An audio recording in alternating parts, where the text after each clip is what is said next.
Всем привет! И сегодня я вам покажу очень быструю и действующую ловушку, с которой вы легко сможете обыгрывать своих соперников. Мы играем за белых, а пожалуй мы начнем с черных. Мы ходим черным перейдем на А7. Как действуют при этом белые? Белые, конечно же, будут действовать на D7. Все, шах и мат. Вот такая вот интересная и очень эффективная ловушка.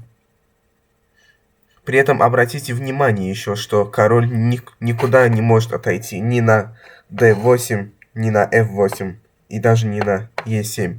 Просто интересно, но все ходы заблокированы. Но единственным ходом был, конечно, отойти на d8. Но это также бесполезно. Все равно при этом будет долгожданный мат.